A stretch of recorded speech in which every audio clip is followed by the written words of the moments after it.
Chapter 11. A City of Deception. As Putin journeyed on horseback towards one of the port cities near Gunsteiner, weary from the day's travel, he stumbled upon a medium-sized town. Recognizing the need for rest, he sought refuge at an inn known as Ye Old Ferry. Entering the establishment, he found himself in a bustling bar filled with locals. Making his way to the registrar, he secured a room for the night before settling down at the bar alongside some elderly townsfolk. Haven't seen you here before. You're tall and white. Slurred one of the inebriated men, his words tinged with curiosity and a hint of mirth. What can I get you? Inquired the bartender. Get me a whiskey and a meat sandwich with double the meat. Putin replied, his voice firm and resolute. The large gray-haired man behind the bar couldn't seem to tear his gaze away from Putin, his eyes lingering on the man's abnormal size and color. Where are you headed? Planning a long journey? I am supposed to head to Bolin. I hear there is lots of money to make there. It might be good to see my home country also.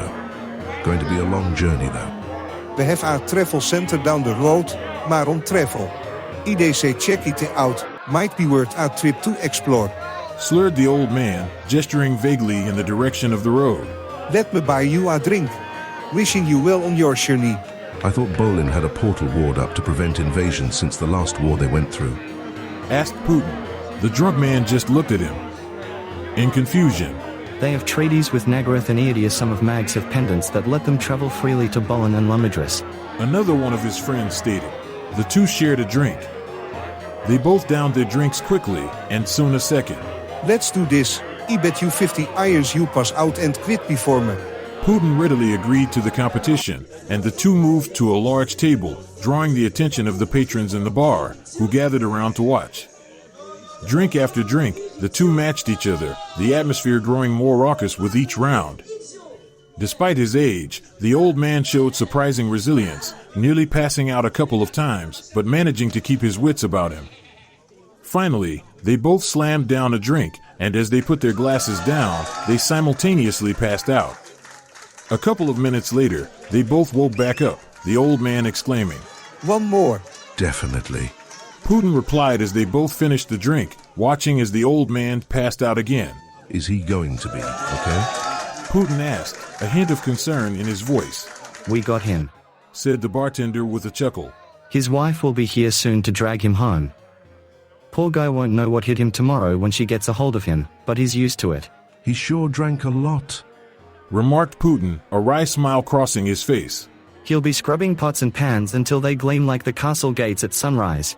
Laughed the bartender. Then she will forgive him like every other time. Putin staggered up the stairs, using the walls and steps for support, his movements unsteady and clumsy. After managing to remove his armor and sword, Putin collapsed onto his bed, succumbing to a deep and restful sleep. The next morning, Putin awoke with a slight headache and a dry mouth. I'm going to avoid nights like that, for the foreseeable future. He mumbled to himself, rubbing his temples. As he walked downstairs and towards his faithful horse Felipe, he decided to go to the travel center first. As Putin entered the shop, a man dressed in high-class wizard robes was seated behind a desk. Upon seeing Putin, he quickly stood up and his robes flowed around him as he moved, a look of surprise crossing his face. Welcome, I am Mayron. How may I assist you today? I was told to check out this place, since I was trying to get to Bolin. Pudding said. Is it just you? Asked Mayron. Where in Bolin? Just put me where people are for right now. Putin replied. You are the stranger who beat Otto in the drinking contest, aren't you? Yes. He had some tolerance. I don't think I couldn't have lasted much longer. He is a good guy. Laughed Putin. You seem like a good man yourself. I can get you to Bolin for 800. Mayron offered. He quickly agreed to the offer and the two walked towards a small clearing in the back. The small clearing behind the wizard's shop was nestled amidst a thicket of ancient trees. Shafts of golden sunlight filtered through the foliage, dappling the ground with patches of light and shadow. Moss-covered rocks dotted the clearing, providing natural seating for those seeking a moment of respite. Wildflowers of vibrant hues peeked through the verdant undergrowth, adding a splash of color to the tranquil scene. The wizard gestured for Putin to stand behind him, his expression focused as he began to channel his magic. With swift and precise movements of his hands, he wove intricate patterns in the air, each gesture imbued with arcane energy. As his incantation reached its climax, a shimmering portal materialized before them, revealing a bustling city on the other side. The sounds of distant chatter and the hustle and bustle of urban life filtered through. There you go, young man. Putin walked through the portal with his horse and entered the city of Hoffman. As Putin stepped through the portal, he found himself engulfed by the sights and sounds of a bustling metropolis. Tall buildings towered above him, casting long shadows over the crowded streets teeming with people going about their daily lives. The air was filled with the aroma of various foods from street vendors, intermingling with the sounds of vendors hawking their wares and the chatter of passers-by. Putin stood in awe of the vibrant cityscape before him, ready to explore the urban labyrinth that lay ahead. As Putin settled into the cozy confines of the hot Seagull Inn, he couldn't shake off the feeling of unease that gnawed at the back of his mind. Despite the clear perfection of the city and the contentedness of its inhabitants, something felt off to him, like a puzzle piece that didn't quite fit.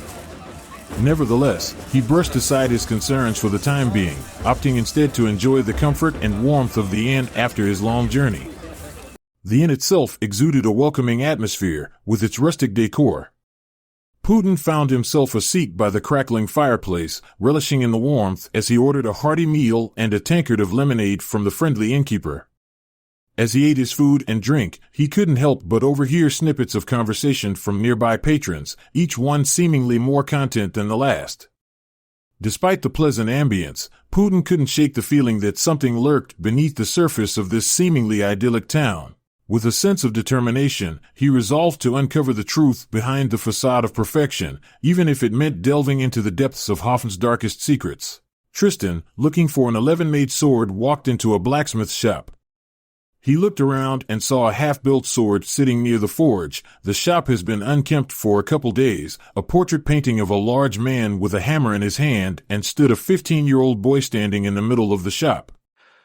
"I am looking for the blacksmith," uttered Tristan. The young boy replied, "We have not had a blacksmith for years, but I can help you. What are you looking for?" Tristan said. "I am looking for an elvish metal Kansan sword." The young boy said this way and walked him into a room with various weapons on the wall. "Here is a pretty good quality elven sword here."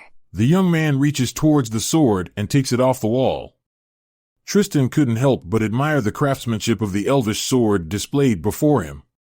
Its sleek design and expertly forged blade stood as a testament to the skill of its maker. As he examined it alongside his own sword, Tristan couldn't help but notice the superior quality of the elvish weapon. Curious about its price, Tristan turned to the young boy attending the shop and inquired about the cost. After a brief pause, he managed to gather his thoughts and settled on a price. With a slight hesitation, the boy quoted a surprisingly reasonable price. 1,200. He replied, the words coming out with a hint of uncertainty. Despite his initial disbelief, Tristan recognized the opportunity before him and eagerly accepted the offer, eager to add such a fine piece to his collection. Tristan thought that the price was low but quickly took the price and wished the kid a good day. As Tristan held the elvish sword in his hands, admiring its craftsmanship, a pang of guilt tugged at his conscience. He couldn't shake the feeling that he might be taking advantage of the young boy's lack of experience in pricing such valuable items. Despite the allure of the affordable offer, Tristan couldn't help but wonder if he should have questioned the price or offered more for the sword. Uncertain about his decision, Tristan couldn't ignore the nagging feeling that he had potentially exploited the child's innocence in the transaction.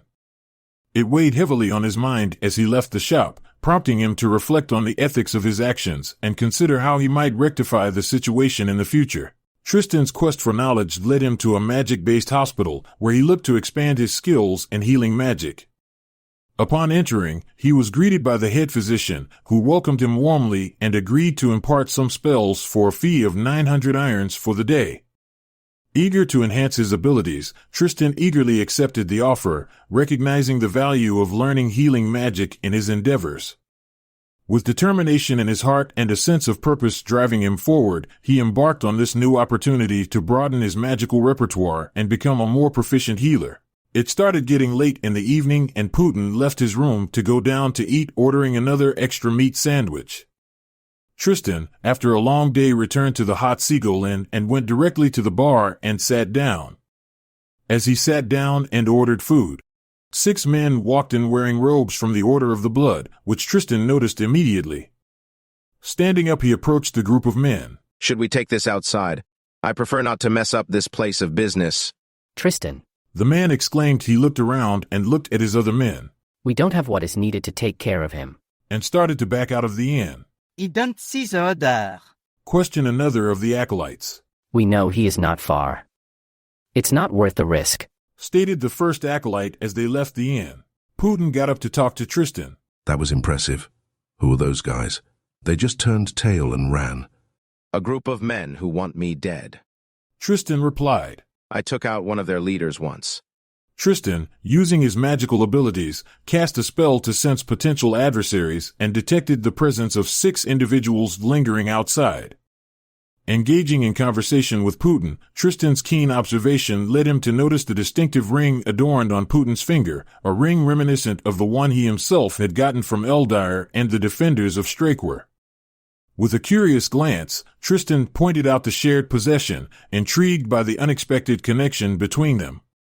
This revelation sparked a sense of intrigue and curiosity, prompting further exploration into the mysteries surrounding these enigmatic artifacts. Yes, I got it after I found a red floating crystal. Putin replied, acknowledging the origins of his own ring. Tristan nodded in understanding. I found a white crystal, and my friend got a black one. Curiosity piqued, Putin inquired about Tristan's companion. Where is the friend they were talking about? He is doing something with his family. I am waiting for him here. Tristan explained before expressing his suspicion. I think those guys are trying to ambush me outside. I will go with you. Replied Putin. The 2 walked out of the inn, and as they exited the inn, the 6 acolytes ran in 6 separate directions as fast as they could. Putin and Tristan agreed to head back in and get some rest for tomorrow. Putin started his day early, and he headed out right after getting a quick bite to eat, looking for a helmet for his armor. He walked into the blacksmith and noticed that the furnace has been neglected for the last couple days. The portrait of a man with a hammer and a young kid standing around the shop with a confused look on his face. I am looking for the blacksmith. The kid explained that they hadn't had a blacksmith in years and that he was now the owner of the shop. When Putin asked for a helmet, the young man led him to a room and presented a helm that perfectly matched his ring mail armor. Surprised by the low price of 100 irons, Putin agreed without hesitation. As he was about to leave the shop, Putin couldn't help but inquire about the man depicted in a painting on the wall. The painting depicted a rugged-looking man, his visage weathered by the trials of life, yet bearing a resemblance to the young proprietor of the shop. Strong arms crossed over a chest adorned with a leather apron, suggesting a life of labor and craftsmanship. Behind him, the flickering glow of a forge illuminated the scene, casting shadows that danced across the walls, adding depth to the portrayal of a skilled artisan at work.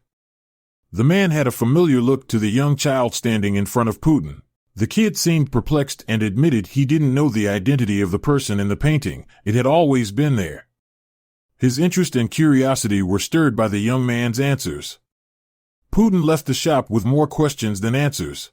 Tristan arrived at the gemologist as he walked in the store. He was greeted by a young woman in conservative dress. I would like to get these gems appraised. I am not a gemologist. We don't have one right now and have not had one for the longest time. I just sell the gems if you would like to buy. But your name says gemologist. Why wouldn't you just say gem store or something? Well, we plan on getting a gemologist soon. Come back in a week or so. I am sure we will get one. Tristan just left the store frustrated. Tristan's frustration simmered as he left the shop, the encounter leaving a sour taste in his mouth. The discrepancy between the shop's name and its current offerings gnawed at him, fueling his irritation. With a shake of his head, he wondered what kind of gemologist store doesn't have a gemologist. What is more confusing is that no one seems to think it is strange. Putin approached the woman, his curiosity piqued by the peculiar sight of men's clothing being sold from a residential home. With a puzzled expression, he inquired about the unusual inventory. It was as if she was giving away all her husband's clothes. What are you selling?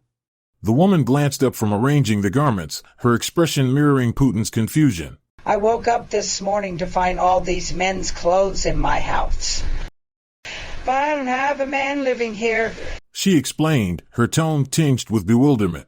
Putin's gaze wandered into the house, where his eyes fell upon a portrait hanging on the wall. In the painting, the woman stood alongside a man, their figures frozen in a moment of shared happiness, while children played joyfully in the background. Curiosity getting the better of him, Putin couldn't resist asking, "Who is the man in the picture?" I don't know, replied the lady with all sincerity someone could have. I think someone famous from another city? This is bizarre, thought Putin as he left the woman's house. As he walked down the road, he ran into Tristan. I am going to the mayor's office. This town is weird. A blacksmith with no blacksmith, a gemologist shop with no gemologist, said Tristan. I think I went to the same blacksmith shop, and I met a woman who is selling a man's clothes, has kids, and a portrait with a man she has no idea who he is, said Putin. I will go with you. The two men walked towards the mayor's office, and as they arrived, they were greeted by a man who was almost excited to see them. Welcome to the greatest city in the land. How can we help you? We are here to see the mayor. There was some things we thought he might be interested in. The man replied the mayor is here to help and walked them upstairs to his office. Knocked about a minute later, they were asked to enter. As they entered the office, the mayor was sitting behind his desk. The two men exchanged puzzled glances as they stepped into the mayor's office. They were greeted by a man whose enthusiasm seemed almost excessive. Hi, how can I help you? We're here to discuss some rather peculiar occurrences in your city. Tristan began, eyeing the mayor cautiously. We've encountered some anomalies that we believe you should be aware of. As they explained their encounters with the unusual shops and residents, the mayor listened attentively, his expression growing increasingly concerned. Putin and Tristan tell him about the inconsistencies they have been noticing and that it seems like something that should be brought to his attention. The mayor listens contentedly, leaning into his desk. Really? Sounds like a mystery to me. You know, if go and figure out what is going on, I will give you both 1,000 irons. Putin quickly agreed to the offer. As Tristan starts to move around the office, the mayor quickly responds with, It's time for you to go. I am a busy man. Tell me what you find out. Wait. Tristan tried to say as the guards hurried the two out of the office. Standing on the bustling street, Tristan and Putin exchanged perplexed glances, their minds still reeling from the oddities they had met. Despite their conversation with the mayor, the mysteries of the city remained unresolved, leaving them with more questions than answers. That wasn't quite right, said Tristan. The way the mayor moved and almost hid behind his desk. He seemed quick to get us to leave also, said Putin. Where do you want to go first? Asked Tristan. Let's start with the old lady, said Putin. The two quickly headed toward Lady's house of the lady, and she was still toiling to sell the clothes, and now the portrait is outside with everything. Tristan looks at the painting and starts comparing the clothes she is selling with the clothes in the guy in the portrait and finds a match. These matches, do you know how that could be? She cries out. I don't know. Her face showing extreme distress as if she is trying to remember something. Joachim. She whispers, then her face goes blank. The two realize she didn't do anything and is just as confused as they are with what is going on.